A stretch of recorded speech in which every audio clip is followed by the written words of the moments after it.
Setelah melihat dia terus menangis dan tidak berbicara, Ezra mengira bahwa dia kesakitan atau terluka karena terjatuh. Hati Ezra merasa sangat menyesal. Alis berkerut dengan erat, sepasang tangan memegang setir dengan erat, pembuluh darah muncul di punggung tangan. Bahkan jika menahannya dengan kuat, tapi juga tidak bisa menahan ketakutan dan kecemasan yang kuat. Jika terjadi sesuatu pada bayinya, Kina pasti tidak akan memaafkannya. Jelas tahu bahwa dia bukan wanita yang tidak senonoh, tapi karena mendengar perkataan adik ketiga, Ezra langsung kehilangan akal dan berlari ke depannya. Ezra langsung menghukumnya tanpa memberinya kesempatan untuk menjelaskan.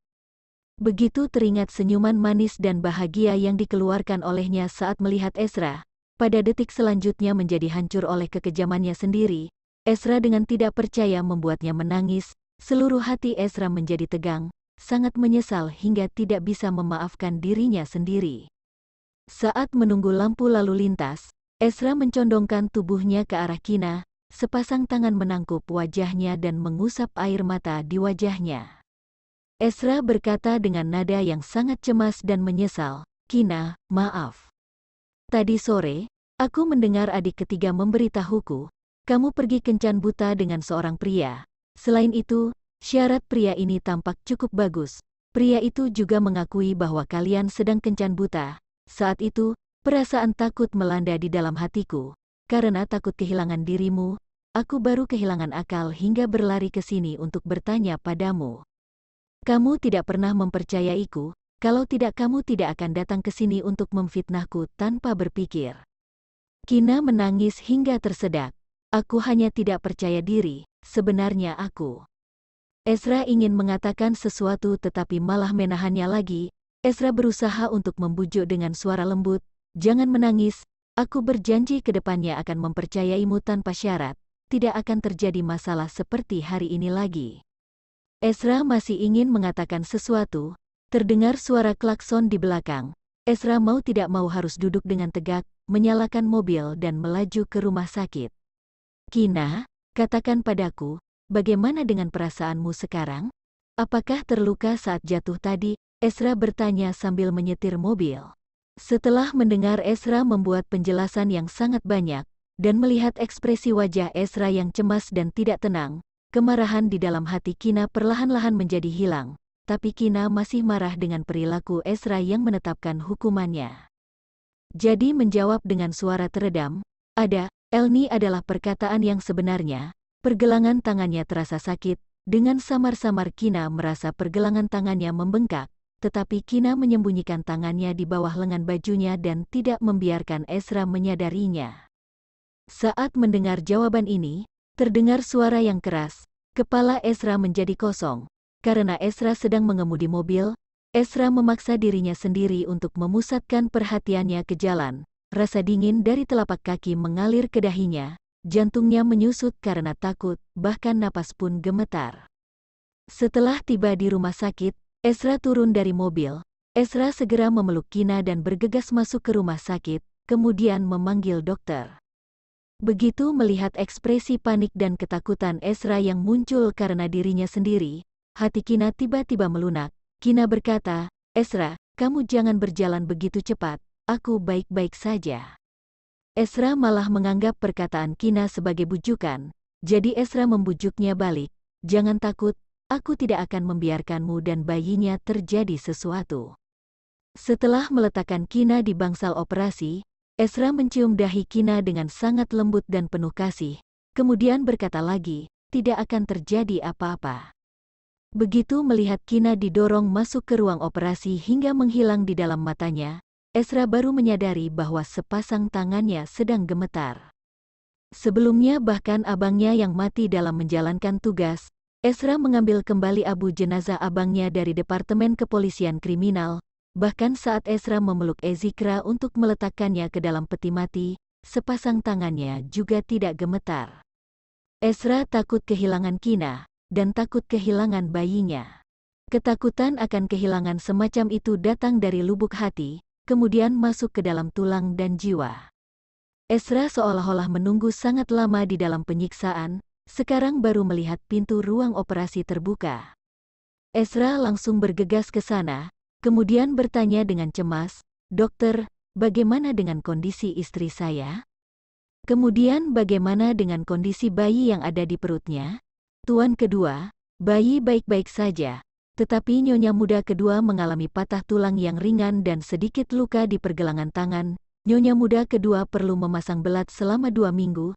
Tulang akan sepenuhnya sembuh setelah 2 hingga 3 bulan. Dalam waktu ini, jangan mengangkat benda yang berat atau melakukan apapun yang membutuhkan tenaga di pergelangan tangan, termasuk memotong sayuran dan sejenisnya, makan makanan yang mengandung banyak kalsium dan berprotein tinggi. Dokter secara singkat melaporkan dan mengingatkan beberapa hal yang harus diperhatikan kepada Ezra.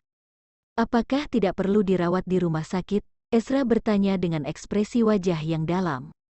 Bayi yang ada di dalam perut nyonya muda kedua baik-baik saja, jadi tidak perlu dirawat di rumah sakit untuk observasi. Nyonya muda kedua bisa pulang ke rumah untuk memulihkan luka di pergelangan tangan. Dokter secara tidak sengaja melihat wajah Ezra yang penuh dengan ekspresi suram. Dokter menjawab dengan ketakutan. Setelah mengantar Ezra dan Kina, dokter dan perawat baru menghela nafas lega. Ezra memeluk Kina dan berjalan keluar dari rumah sakit. Ezra meletakkan Kina di dalam mobil dan tidak langsung berjalan ke kursi pengemudi, tetapi menatap Kina dan bertanya dengan suara rendah, "Kina, apakah pergelangan tanganmu masih sakit?" "Sedikit," Kina menjawab sambil menurunkan kelopak matanya. Saat pergelangan tangan dipasang dengan belat, dokter mempertimbangkan bahwa Kina sedang hamil dan juga mengkhawatirkan bahwa Kina tidak bisa menahan rasa sakit. Jadi dokter bertanya apakah Kina ingin menggunakan obat bius untuk anestesi. Meski dokter mengatakan bahwa anestesi tidak memberi efek apapun terhadap janin, tapi Kina tetap menolak. "Maaf," Ezra memegang tangan Kina yang tidak terluka dengan erat, kemudian meminta maaf pada Kina lagi. Jika bukan karena Ezra datang untuk mencari Kina secara mendadak, Kina tidak akan terluka dan hampir melukai bayinya mereka. Kina juga memiliki tanggung jawab terhadap masalah ini. Jika Kina bersikap lebih tenang, Kina juga tidak akan melukai pergelangan tangannya. Kina benar-benar ingin mengatakan beberapa perkataan untuk menghibur Ezra. Kina berharap Ezra jangan merasa bersalah lagi, tetapi setelah menahannya dalam waktu yang lama, akhirnya mengatakan satu kalimat ini dengan wajah memerah, "Aku sudah lapar." Ezra melihat pipi Kina yang sedikit memerah. Ezra tidak sabar ingin meletakkan semua makanan terlezat di dunia di depan Kina. Ezra ingin memanjakan Kina. Suara tanpa sadar menjadi lembut, kemudian bertanya dengan membawa sedikit kehangatan, "Apa yang ingin kamu makan? Mau makan di rumah atau pergi ke restoran? Bukankah kamu sudah menelpon dan memberitahu orang tuaku? Kamu mengatakan bahwa kamu membawaku keluar? Jika pulang ke rumah, mereka pasti tidak menyisakan makanan untukku." Kina berkata dengan mengerutkan bibirnya, "Pergi ke restoran saja. Bisa pulang ke rumah kita," kata Ezra. Setelah mendengarkan ini, Kina merasa nyaman, tetapi tetap bertanya, "Apakah kamu tidak perlu kembali ke markas malam ini?" "Tidak perlu, besok hari Minggu, kalau begitu pulang ke rumah kita saja." Ezra menelepon ke rumah dan mengetahui bahwa tidak ada sayuran lagi di rumah. Kemudian Ezra membawa Kina pergi ke supermarket terdekat untuk membeli sayuran yang ingin dimakan oleh Kina. Sekarang mereka berdua baru pulang. Pengurus rumah tangga, Empok Nori, membuka pintu. Setelah melihat Ezra berjalan masuk dengan membawa sekantong bahan masak, Empok Nori langsung bertanya, "Apakah tuan muda kedua dan nyonya muda kedua belum makan malam?" Ezra menjawab dengan menghemat kata-kata, "Koki tidak tahu bahwa tuan muda kedua akan pulang hari ini, jadi Koki sudah pulang ke rumah. Aku akan menelepon dan memberitahunya."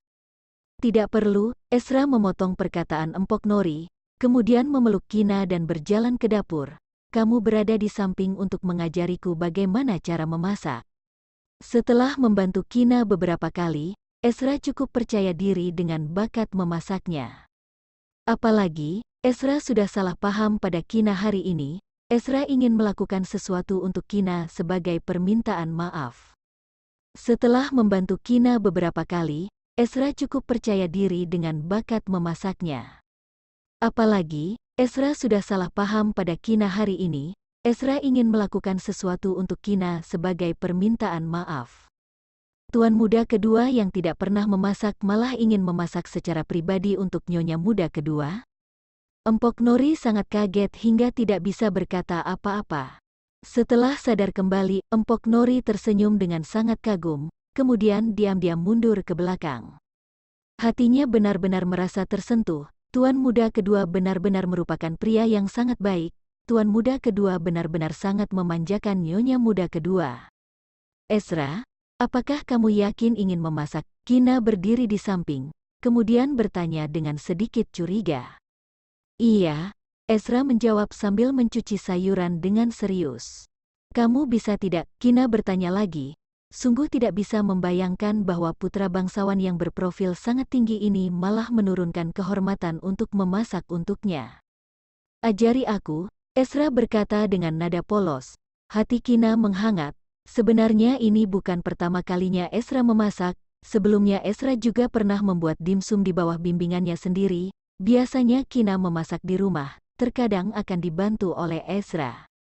Ezra juga sangat berbakat dalam memasak. Setelah mengangguk dan menunggu Ezra selesai mencuci sayuran, Kina mulai mengajari Ezra bagaimana cara memotong sayuran dan menumis sayuran. Terkadang Empok Nori akan berlari keluar pintu dapur untuk mengintip, melihat sepasang suami istri yang satu membimbing dan satunya lagi melakukan. Mereka berdua bekerja sama dengan baik. Empok Nori berjalan kemari dengan tersenyum lagi. 1 jam kemudian, Ezra berjalan keluar dari dapur dengan membawa 4 macam lauk dan 1 sup, kemudian meletakkan semuanya di atas meja makan. Kina tidak menunggu Ezra untuk membantunya mengambil nasi. Kina yang sudah tidak sabar langsung mengambil sumpit dan mencicipi hidangannya. Kedua mata menjadi terang. Kina makan sambil mengangguk dan berkata dengan nada sedikit memuji yang tidak jelas. Ezra, tidak menyangka bahwa kamu cukup hebat, memasak untuk pertama kalinya bisa begitu lezat. Apakah kamu menyukainya? Ezra meletakkan nasi yang sudah diambil olehnya ke depan Kina. Ezra melihat wajah Kina yang bersinar puas. Ezra merasa sangat hangat. Suka, karena sedang hamil. Kemudian sekarang sudah lebih dari jam 8 malam.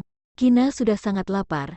Ditambah masakan ini dibuat oleh Ezra. Nafsu makan Kina menjadi sangat baik.